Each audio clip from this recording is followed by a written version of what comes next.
Bonjour à tous. Tout d'abord, je voudrais effectivement vous remercier pour tous ceux qui sont engagés dans le ménage, bien sûr, mais je voudrais aussi vous remercier tous de tout l'investissement tout au long de l'année dernière, et j'aimerais véritablement vous remercier. Ce n'est pas que des mots. J'ai conscience que cette Église qui est la vôtre, il y a des hommes et des femmes de grande qualité qui servent le Seigneur de tout leur cœur, et j'aimerais vraiment très chaleureusement vous dire merci. Merci pour votre engagement. Et ensemble, nous allons aller dans ce que Dieu nous demande. Et ce que je voudrais commencer par vous dire, vous savez, l'Église avec l'Église, pas notre Église, mais l'Église avec un grand E, vous le savez, a reçu une mission. Cette mission, nous la connaissons. Pour l'Église avec un grand E, c'est d'être un disciple et de faire des disciples. Et le Seigneur a laissé un commandement, c'est d'aimer Dieu et d'aimer son prochain. Cependant, notre Église, et je vais demander aux 3 personnes qui ont été désignées de s'avancer, notre Église, il y a 1 an, a reçu une vision. Et je ne sais pas si vous vous rappelez de cette vision, mais en tout cas, voilà, il y a des gens qui vont passer avec des gants et ils vont vous distribuer une petite carte où la vision de l'Église est inscrite. Comme cela, vous pourrez non seulement la voir avec vous, mais vous pourrez prier pour la vision. Donc c'est important que, je le disais, que vous puissiez avoir cette vision et simplement prier aussi pour cela. Et ne pas l'oublier. Alors, si vous regardez bien, la vision de l'Église de Messieurs, c'est être un phare dans sa génération. Je ne sais pas si cela vous rappelle des paroles du Christ, où Jésus dit lui-même « Je suis la lumière du monde ». On pourrait remplacer « Je suis le phare de ce monde ». Je suis la lumière du monde, je suis le phare de ce monde. Or l'homme, c'est-à-dire nous avons été créés à son image, nous sommes sa représentation sur terre. Vous savez, ceux qui adorent de faux dieux, l'image des faux dieux, c'est des statues. Mais nous n'avons pas besoin de statues parce que celui qui représente l'image de Dieu, c'est les représentants de Dieu sur la terre, c'est nous. Et en tant que représentants sur la terre de notre Dieu, si lui, dans cette vision, il dit qu'il est le phare dans le monde, nous voulons, puisque nous sommes, tu peux le mettre là, nous sommes à son image. Est-ce que vous êtes d'accord avec cela? Si lui est la lumière, si lui est le phare par excellence, nous, ses représentants, nous devons être aussi des lumières là où nous allons, de partout. Or, cette lumière n'est pas faite pour être sous la table. Cette lumière n'est pas faite pour être cachée. Elle est faite pour être vue. Cette lumière du Christ doit briller à travers nous. Mais si nous voulons porter la lumière du Christ, il y a quelque chose d'indispensable, frères et sœurs, chers amis qui vous êtes là pour une première fois. Pour porter la lumière de Jésus, il nous faut être une Église en bonne santé. Et un des modèles d'Église en bonne santé, nous le trouvons où? Dans l'Église des Actes des Apôtres. Alors, dans cette église des Actes des Apôtres, que je dis être en bonne santé, il y a 5 marqueurs ou 5 aspects. C'est pour cela que le titre de mon message va être « Une église en bonne santé ». Retenez cela, une église en bonne santé. Mais dans cette église en bonne santé, il y a, vous le voyez, 5 aspects. Et notamment, nous avons retiré ces aspects notamment du livre des Actes. Alors, vous savez, l'église primitive, elle était dirigée par le Saint-Esprit, mais elle n'était pas parfaite. Est-ce que vous êtes d'accord avec moi? Cette église elle n'était pas parfaite. Elle avait le Saint-Esprit et surtout, malgré leurs faiblesses, malgré toutes leurs faiblesses, ils faisaient une chose, c'est qu'ils réglaient leurs erreurs. Et nous aussi, nous le voyons dans les 7 églises de l'Apocalypse, qui ont environ 90 ans quand les lettres sont écrites, que c'était des églises non parfaites, mais en tout cas des églises qui continuaient à transmettre la bonne nouvelle. Chers amis, une église qui fait des erreurs, ça arrive. Mais c'est une église que nous sommes, nous avons fait des erreurs, mais c'est une église que nous voulons être, peut-être qui a commis des erreurs, mais qui se laisse conduire par le Saint-Esprit. Et j'aimerais vous dire qu'une église qui se laisse conduire par le Saint-Esprit, elle va grandir. Un enfant, il grandit naturellement. Si un enfant, vous n'avez pas besoin de lui tirer sur les jambes pour qu'il grandisse, est-ce que vous êtes d'accord avec moi? S'il est en bonne santé, il va grandir. S'il ne grandit pas, ça veut dire qu'il est en mauvaise santé. Et nous ne voulons pas, dans notre assemblée, avoir une technique. L'Église doit grandir parce que Jésus-Christ lui donne la vie. Jésus est la tête et Jésus donne la vie à son Église. Nous n'avons pas de technique, mais nous voulons la vie de Jésus. Le but de notre Église n'est pas la croissance, mais c'est être une Église en bonne santé. Parce que nous pouvons avoir de la croissance et ne pas être en bonne santé, mais le fruit d'une Église en bonne santé, c'est la croissance. L'Église des Actes nous donne 5 aspects ou 5 marqueurs d'une Église en bonne santé. Le premier signe ou marqueur d'une Église en bonne santé, vous l'avez là, c'est l'adoration. Chers amis, la véritable adoration, c'est que Dieu nous a créés pour être des adorateurs. Le cœur de l'adoration, c'est l'offrande de toute une vie. Le cœur de l'adoration, c'est quand vous vous offrez totalement, Romains 12, vous vous offrez totalement à Dieu. Donc, être un adorateur n'est pas simplement chanter. La véritable adoration, c'est dans chacune de nos décisions, nous apportons un culte à l'Éternel. Dans chacune de nos actions, nous apportons un culte à l'Éternel. Dans chacune de nos pensées, vous apportez un culte à Dieu. Cela est la véritable adoration. Que dans tout ce que nous faisons, en pensée, en acte, en décision, c'est comme un culte que vous amenez à Dieu. Cela est la véritable adoration. Dans l'Église primitive, l'adoration se faisait au temple, mais au verset 46 d'Acte 2, se faisait aussi dans les maisons.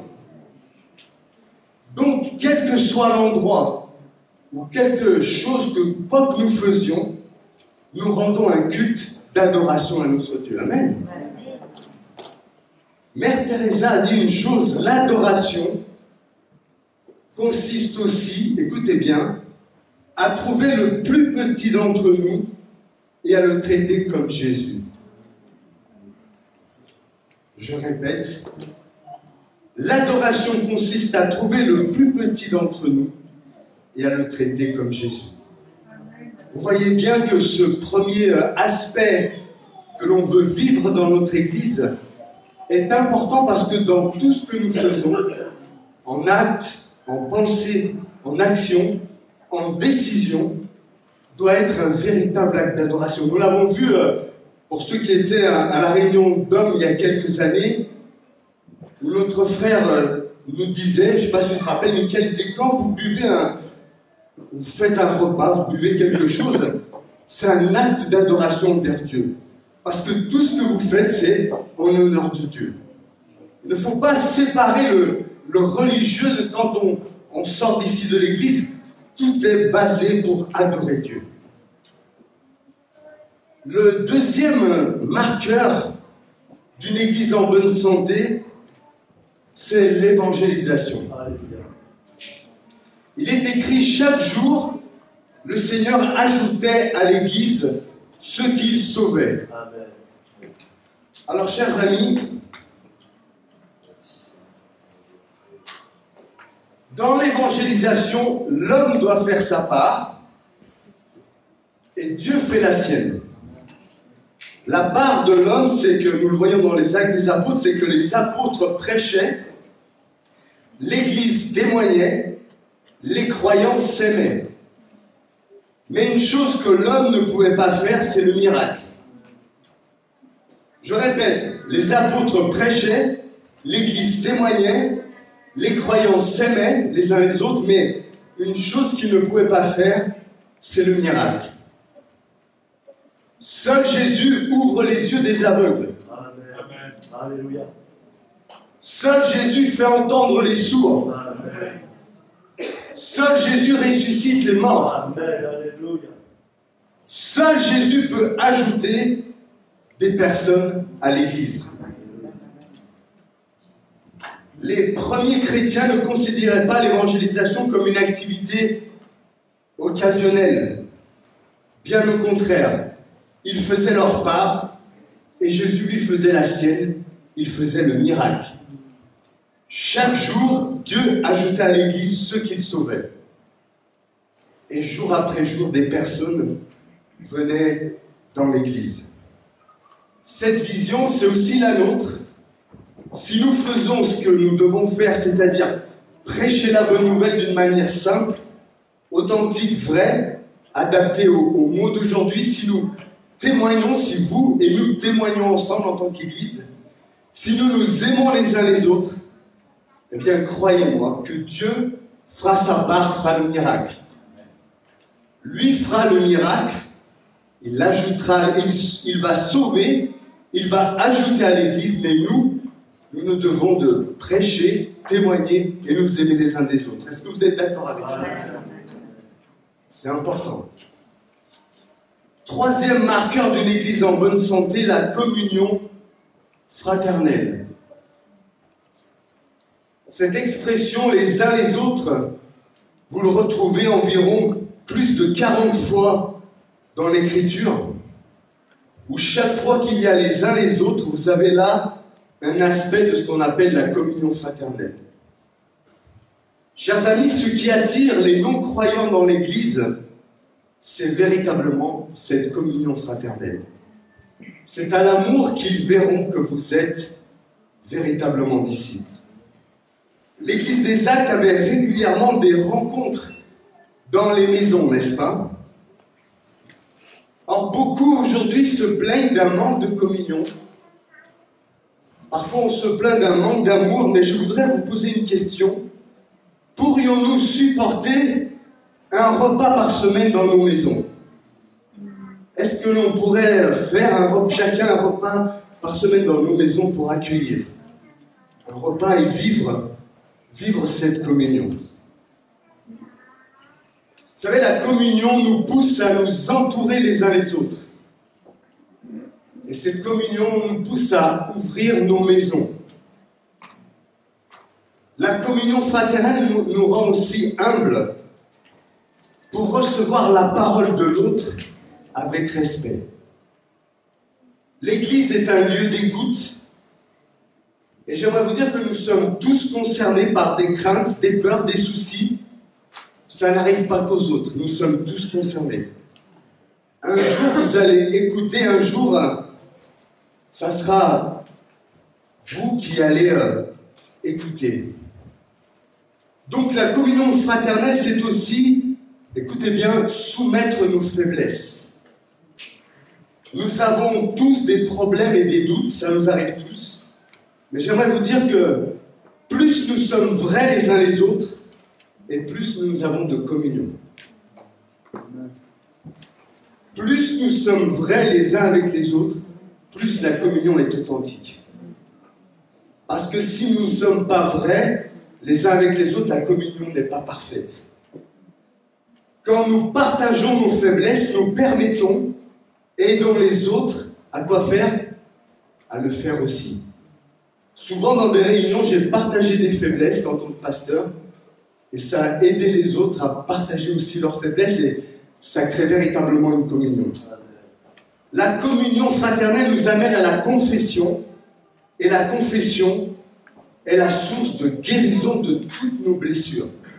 D'ailleurs, dans Jacques 5,16, il nous est parlé de l'onction d'huile, et il nous est dit que si nous confessons nos fautes, nous sommes en communion, et il y a là une œuvre de Dieu de restauration et de guérison. Oui, nous faisons partie dans cette communion d'un corps qui doit être solidaire, pas simplement dans la joie, mais dans les peines. Christ nous appelle à nous revêtir de bonté envers les autres, de bienveillance, d'humilité, de douceur et de patience envers nos frères et sœurs. Toutes nos rencontres doivent être des lieux où nous pouvons partager nos joies et nos peines. J'aimerais vous dire que la communion dans l'Église, c'est l'expression visible que nous dépendons tous de la grâce de Dieu. Cette communion, c'est l'expression visible que nous dépendons tous de sa grâce. Si nous sommes unis, eh bien, dans la communion de partage, eh bien, ça veut dire que nous avons le même esprit qui habite en nous. Nous sommes tous frères et sœurs. Et ce qui, avant, pouvait nous séparer, notre nationalité, notre sexe, notre âge, nos richesses, en Christ, parce que nous sommes en communion, cela ne nous divise plus. Nous sommes un et nous partageons sa présence et sa grâce. Rendez-vous compte, tous les croyants étaient ensemble, ils mettaient tout en commun. Alors, ne vous inquiétez pas, je ne vais pas vous dire de vendre vos maisons, mais nous avons tendance à passer rapidement sur ces versets, finalement pour éviter d'être interpellés. Mais Dieu veut nous apprendre à être généreux. Pour être en communion, il faut être généreux en amour. Retenez ça. Pour être en communion, il faut être généreux aussi en amour. Amen. Il nous faut ce troisième aspect dans l'Église qui est la communion. Il faut bien sûr ouvrir nos maisons, mais il faut surtout ouvrir notre cœur. Parce que parfois nos maisons peuvent être ouvertes et notre cœur, lui, reste fermé. Quatrième aspect, le discipulat, et je rajoutais l'enseignement aussi. Alors pour que l'Église grandisse en nombre et en maturité, il faut faire des disciples, n'est-ce pas? Amen. Mais Jésus ne commence pas son ministère en disant aux disciples « Faites une formation ». Il commence à leur dire « Toi, viens et suis-moi ». Le discipulat n'est pas une méthode. C'est un processus qui dure toute une vie. Tout chrétien est un disciple. Si on dit qu'un chrétien n'est pas un disciple, on fait des chrétiens à deux vitesses. Et ça divise l'Église. Si vous êtes converti, si vous fréquentez une Église, vous devez d'être un disciple. Ce qui veut dire que disciples, nous ressemblons de plus en plus au Seigneur. Nous, en tout cas, nous tendons. L'objectif, même si nous n'arrivons jamais totalement jusqu'à qu'on soit revêtu d'un nouveau corps, mais l'objectif, c'est de ressembler de plus en plus au Seigneur. Mais si vous êtes un disciple, vous allez aussi accompagner d'autres disciples. quand nous formons des disciples, parfois nous veillons un peu trop à ce qu'il ait des connaissances bibliques, mais nous négligeons souvent le reste. Et j'aimerais vous dire que le cœur du discipulat, ce n'est pas en premier la connaissance, mais l'obéissance. Montrons à nos futurs disciples comment accompagner des personnes qui viennent tout juste de se convertir. Il est important, quand on est un disciple, de quelqu'un se convertit, de l'accompagner. Avant de lui donner des connaissances théologiques, apprenons aux jeunes disciples à être des témoins dans la famille, dans son travail, parmi les gens qu'ils fréquentent. Apprenons-leur à découvrir leurs dons et à ce qu'ils s'en servent. Une personne qui se convertit peut déjà faire une chose, c'est témoigner. On le sait tout de suite à tous ceux qu'il connaît. Mais elle doit être accompagnée, encouragée par un disciple qui va l'aider sur ce chemin. Alors, quand le disciple sera devenu il sera totalement dans cette obéissance, il pourra alors se fortifier dans ce qu'on appelle l'enseignement. Oui, un disciple doit obéir au projet de Dieu qui est de faire des disciples. Il doit être un disciple et faire lui-même des disciples. Et là aussi, j'aimerais vous dire que c'est là notre vision un disciple doit continuer à faire des autres disciples. Je dis un petit mot sur l'enseignement. Ils étaient assidus à l'enseignement des apôtres. Si je vous posais la question « Comment reconnaît-on une église vivante ?», beaucoup me répondraient à cause de la vie de l'Esprit. Mais la plénitude du Saint-Esprit va de pair avec un bon enseignement. Jésus a appelé l'Esprit comment ? L'Esprit de vérité. Partout où l'Esprit est à l'œuvre, la vérité l'accompagne. Les nouveaux croyants ne disaient pas comme certains aujourd'hui que s'ils avaient reçu le Saint-Esprit, ils pouvaient donner un enseignement. Ils n'ont pas dit c'est le Saint-Esprit qui va nous enseigner, mais ils étaient assis aux pieds des apôtres pour être enseignés. Puis ils se soumettaient à l'autorité des apôtres, puis ils mettaient en pratique la parole. Ils étaient assis aux pieds des apôtres pour être enseignés, ils se soumettaient à l'autorité des apôtres, puis ils mettaient la parole de Dieu en pratique. L'enseignement est important. Et je finis par le 5e marqueur, qui est au 5e aspect, mission et service. Mission, missionnaire en latin, c'est le verbe envoyer. Service, vous comprenez ce que veut dire ce mot. Cela veut donc dire que nous sommes envoyés dans le monde pour servir. Jésus n'est pas venu se faire servir, il est venu servir lui-même et donner sa vie en rançon. Karl Barth, un théologien, dit ceci: si l'Église n'a d'autre but, écoutez bien, si l'Église n'a d'autre but que son propre service, elle porte déjà les stigmates de la mort. Si l'Église n'a d'autre but que son propre service, elle porte déjà les marques de la mort. Chers amis, les non-croyants vont mieux comprendre l'Évangile si notre amour se traduit en service. L'Évangile a donc besoin de vos pieds. L'Évangile a besoin de vos mains. Une Église qui est en mission doit être au service de son prochain. J'aimerais vous dire qu'un disciple ne peut pas rester insensible à la pauvreté.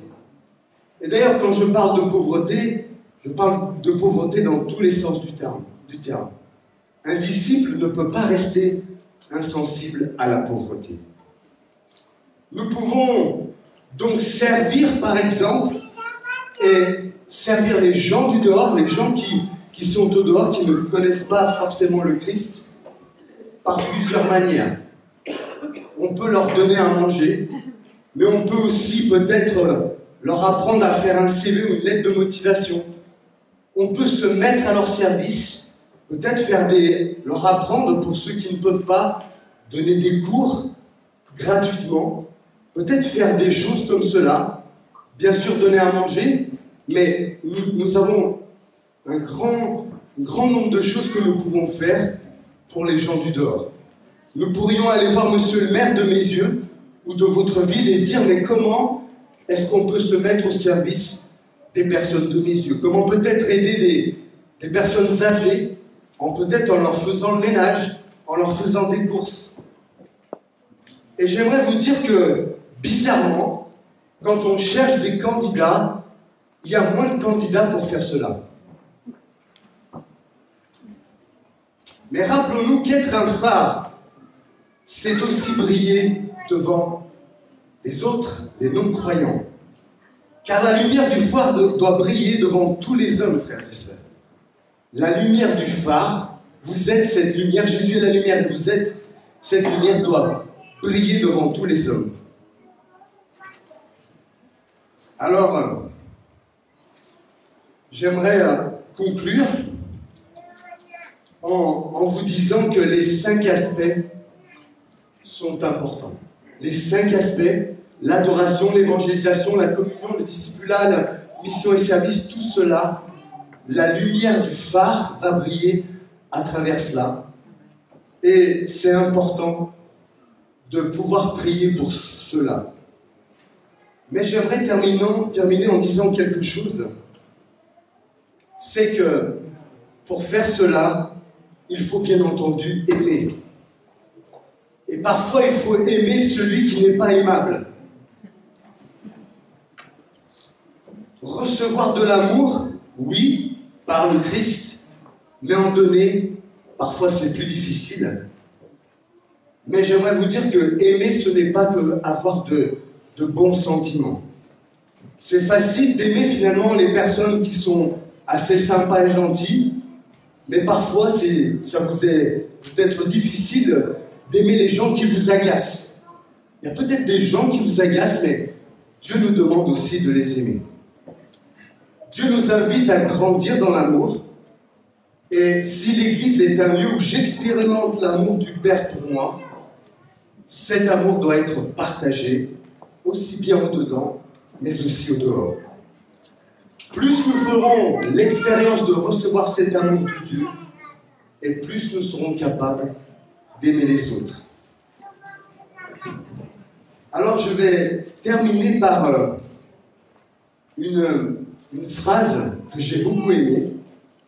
Je vais vous la lire.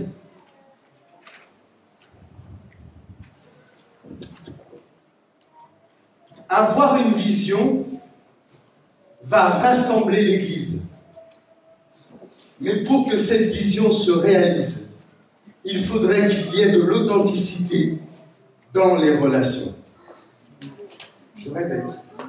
Avoir une vision va rassembler l'Église, mais pour que cette vision se réalise, il faudra qu'il y ait de l'authenticité dans nos relations.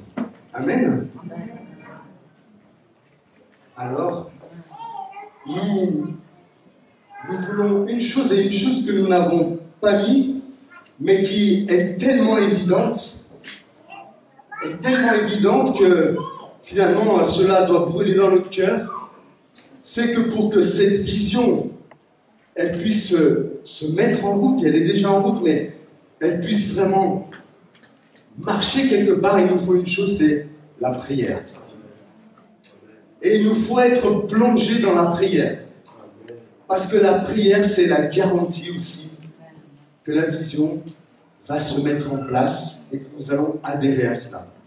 Et la prière n'est pas quelque chose de simplement c'est pas une option, c'est quelque chose dans lequel il faut plonger. Et il nous faut prier sans cesse pour que Dieu nous fasse accomplir avec sagesse et faire rentrer et adhérer à cette vision. Amen. Amen. Et alors pendant que j'appelle Alexis, viens Alexis, 2 petites minutes, voilà. J'aimerais vous dire que la prière n'est pas quelque chose pour meubler. Vous savez, parfois quand nous avons nos réunions, parfois on se dit on va prier. Mais c'est pas simplement on va prier. parfois c'est un peu habituel. On va prier parce que c'est l'habitude. Mais nous désirons, avant chaque chose, nous désirions que chaque activité de l'Église, avant qu'on fasse quoi que ce soit, on prie vraiment. C'est-à-dire qu'on demande à Dieu vraiment qu'il nous aide dans tout ce que nous allons faire. Parce que parfois, j'ai l'impression que la prière, c'est quelque chose qui meuble, mais que véritablement, on se dit, on prie parce qu'il faut prier. On dit, tu veux bien prier, mais nous avons déjà vu que quand nous prenons un bon temps pour prier, eh bien, tout ce que l'on fait, ça change complètement. Et la prière est indispensable à la réussite de notre vision commune. Amen. Voilà, j'aimerais te laisser, Alexis, maintenant aussi apporter voilà, sur les... J'ai été un petit peu plus long. Hein. C'est pas grave. Et en tout cas, voilà, je voudrais remercier Alexis. Comme vous le savez, nous sommes tous les deux aujourd'hui pour, comment dire, pour, par la grâce de Dieu, essayer de vraiment faire en sorte que cette vision soit une bénédiction pour la ville, mais aussi bien au-delà. Et je remercie Alexis, je remercie Placidia, les enfants, voilà, c'est un vrai honneur que tu puisses être là dans notre église pour que tu nous aides aussi à aller beaucoup plus loin, parce que si Dieu t'a envoyé, c'est parce que nous allons aller aussi beaucoup plus loin avec les charismes et les dons que Dieu t'a donnés. Et vraiment, c'est un vrai plaisir depuis quelques mois de travailler avec toi. Je voulais le dire à l'église, nous sommes vraiment unis, nos deux couples, mais nous aussi. Et c'est un vrai plaisir de travailler avec un homme comme toi, avec les qualités que tu as et les charismes que Dieu t'a donnés. Je vais laisser Alexis maintenant parler de ce que tu as mis dans ton cœur par rapport à la vision. Et j'aimerais que... Est-ce qu'on peut l'applaudir, s'il vous plaît?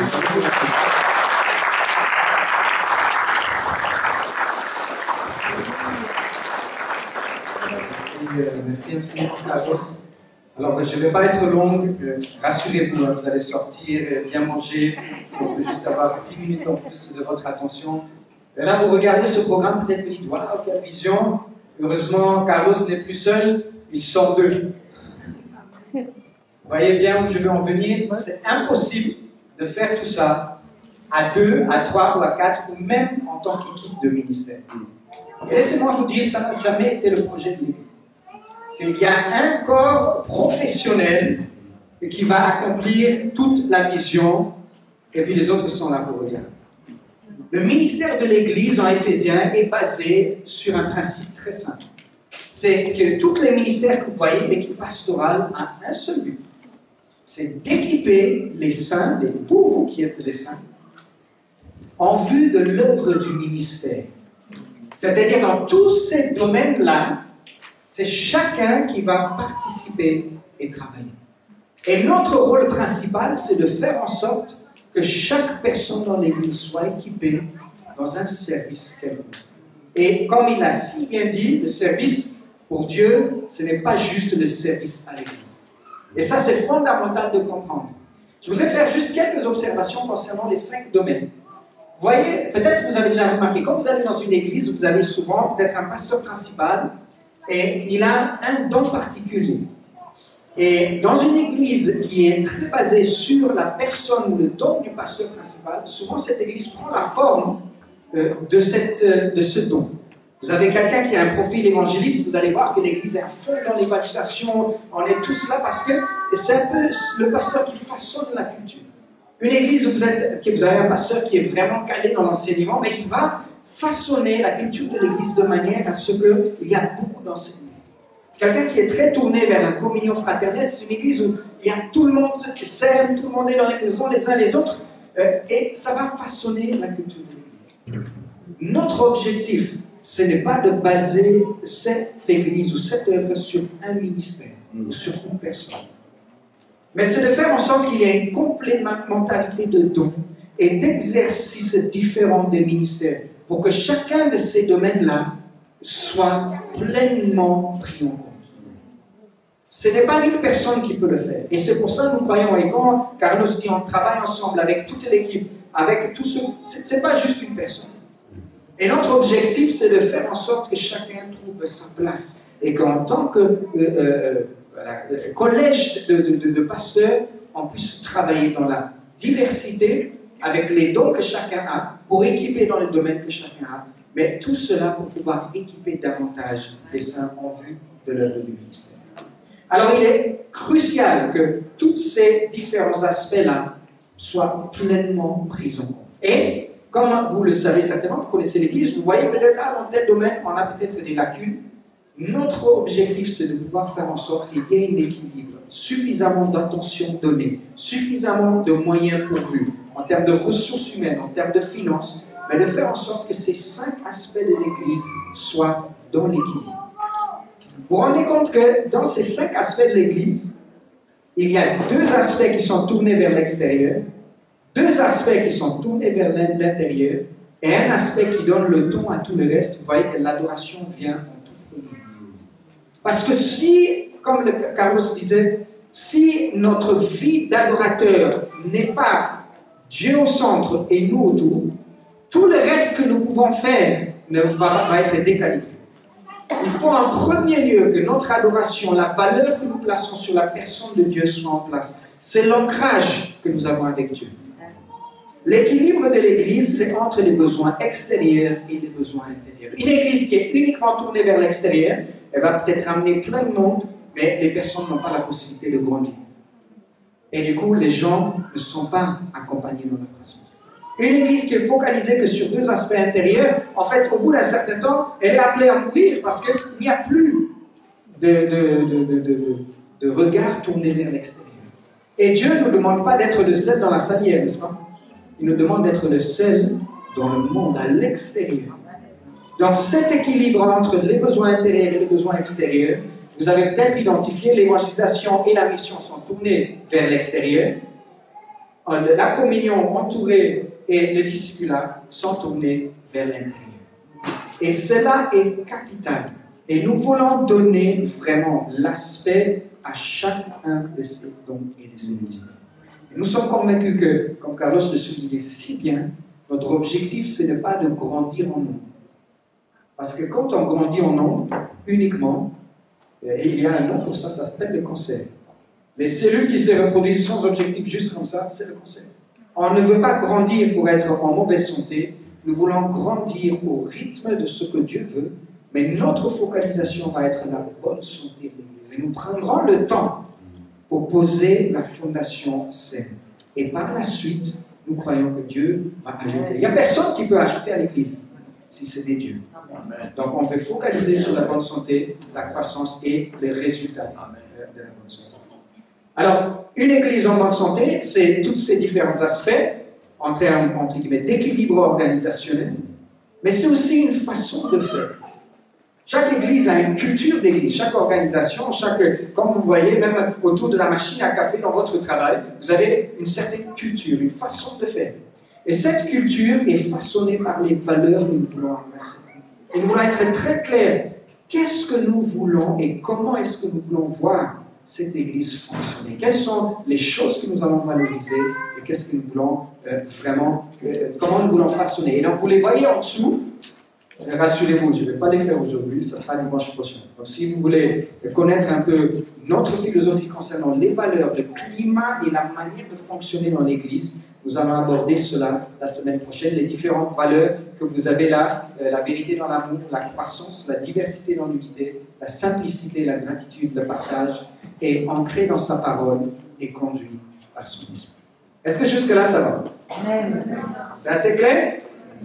Voilà, donc notre objectif, c'est que vraiment l'Église puisse rentrer dans une saison de poser des fondations de bonne santé, avec un équilibre des différents ministères, des personnes qui sont engagées dans le travail, avec une culture d'Église qui favorise la réalisation de la mission. Je voudrais vous dire que notre ambition, c'est de faire de cette Église une Église où vous avez hâte d'inviter votre voisin. Est-ce qu'on peut être honnête pendant 2 minutes? Bon, vous, sur Internet,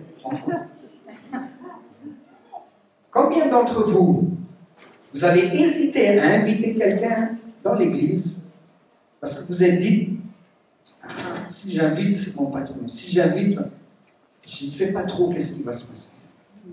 J'ai peur d'inviter parce que je ne sais pas trop qu'est-ce qui va là. Je ne sais pas, peut-être c'est bien, mais ça ne va pas être intelligible, il ne va pas comprendre de ce qui se passe. Et notre ambition, c'est de changer ça. Parce que la meilleure manière de grandir dans le contexte français, c'est au travers des relations que nous construisons. Mais si je construis des relations avec mon voisin, si je construis des relations avec les personnes du travail, et j'ai un frein pour inviter à l'église, alors toute cette route-là est coupée quelque part. Et nous voulons faire en sorte que l'église soit un endroit où non seulement vous êtes à l'aise d'inviter vos voisins, les collègues de travail, mais où vous avez hâte de les inviter. Alors vous voyez que ce n'est pas quelque chose que nous pouvons faire seuls, c'est quelque chose que toute l'église peut faire. Et nous voulons que cette église soit une église qui soit tournée vers l'extérieur, mais aussi nourrie à l'intérieur.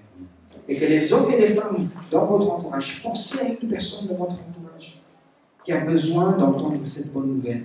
Et nous voulons vraiment avoir des différentes, comme il disait, ce n'est pas des techniques, mais il y a des choses à mettre en place pour pouvoir arriver à ça. Nous ne sommes pas parfaits, plein d'erreurs, nous les commettrons et nous en demandons déjà d'avance pardon. Mais notre objectif, c'est celui-là. Et j'espère de tout mon cœur que c'est votre objectif aussi.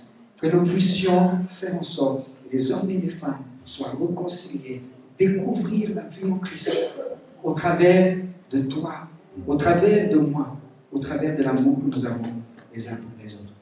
Je vais juste dire 2 mots en termes de rythme, et je vais vous dire un peu quel va être un peu un programme phare. Nous sommes convaincus que ce n'est pas la réunionite qui va faire avancer l'Église. Qu'est-ce que c'est que la réunionite? C'est de faire des réunions à rallonge et en fait jamais avoir le temps pour autre chose. Si tu as une réunion du lundi au samedi, quand est-ce que tu auras le temps de prendre un café avec ton voisin pour discuter? Donc nous voulons le strict minimum nécessaire, mais ce qui est suffisant pour équiper et équiper. C'est la philosophie de tout ce que nous voulons faire en termes de réunion. Parce que nous voulons vous donner du temps pour construire des relations avec les personnes de votre entourage. Peut-être le coach de votre enfant de basket, le voisinage. Prenons du temps pour cultiver de la relation.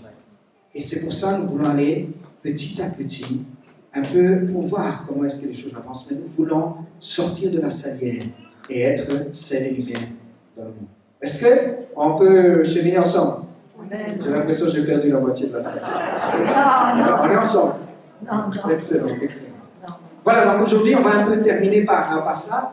On va commencer à partir du mois prochain avec un enseignement. On peut l'appeler leadership, discipline, quoi que vous voulez. En fait, moi, je vais commencer, c'est dans un rythme de 1 semaine sur 2. Donc, ça va être le 2e et le 4e jeudi, normalement, à partir du mois de décembre, pour une période de 10 sessions. Après cela, octobre, pardon. Après cela, Carlos reprend la formation biblique, tout ce qui est les enseignements théologiques. Nous n'avons pas voulu chevaucher parce que nous voulons qu'un maximum de personnes aient la possibilité d'assister à ces différents programmes. Que vous n'ayez pas obligé de choisir entre telle réunion, telle vie de famille, ainsi de suite. Donc on va rythmer au fur et à mesure pour que chacun, le plus grand nombre, puisse bénéficier. Donc au fur et à mesure, vous allez avoir les différentes perspectives que nous avons. Et une des choses, dans les différents aspects que vous avez, à partir du mois d'octobre, on va traiter un aspect par mois. Octobre, nous allons vraiment nous pencher sur la question de l'adoration. Qu'est-ce que c'est que l'adoration? Comment adorer? Qu'est-ce que ça implique? Qu'est-ce que ce n'est pas? Mois de novembre, on va se pencher sur l'évangélisation. Mois de décembre, sur la communion fraternelle. Mois de janvier, le discipulat. Et le mois de février, sur la question de mission. Ça, c'est notre premier semestre un peu de la vision d'Église. Vous savez où on va, vous avez cette carte et je vous en supplie. Carlos disait que cette petite carte n'est pas juste là pour, entre guillemets, perdre dans la poche, mais que ce soit un rappel de prière. Nous voulons que cette Église soit bercée dans la prière, jour et nuit, par tous ses membres, d'une manière ou d'une autre. Et la prière, c'est pas, comme il disait, c'est pas une footnote, c'est pas une note en bas de page. Ce sont les poumons de l'Église.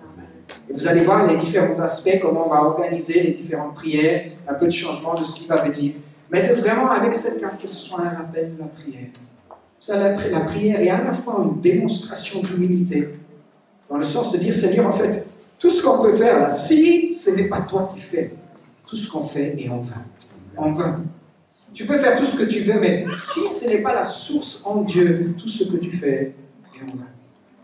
Donc la prière est à la fois une démonstration d'humilité, mais aussi une expression de foi. C'est-à-dire, je crois que les choses impossibles à moi deviennent possibles. Non pas parce que je suis meilleur, non pas parce que mais parce que je place le problème entre les mains de celui qui a la solution. Les défis sont immenses. J'ai parlé avec Angelo hier, on était ensemble avec Angelo et François, et on a discuté, et il disait quelque chose qui a peiné mon cœur. Il me disait que si tu savais à quel point il y a une souffrance dans le domaine dans lequel il travaille, des gens qui sont perdus dans une souffrance psychologique atroce. Vous n'êtes pas sans savoir que la France est le pays qui consomme le plus d'antidépresseurs au monde. Comme il disait, on vit dans l'affluence. Mais quelle pauvreté au niveau de l'esprit. Nous avons un rôle, nous avons une responsabilité. Et nous voulons vraiment relever les défis tous ensemble. Merci beaucoup pour votre patience.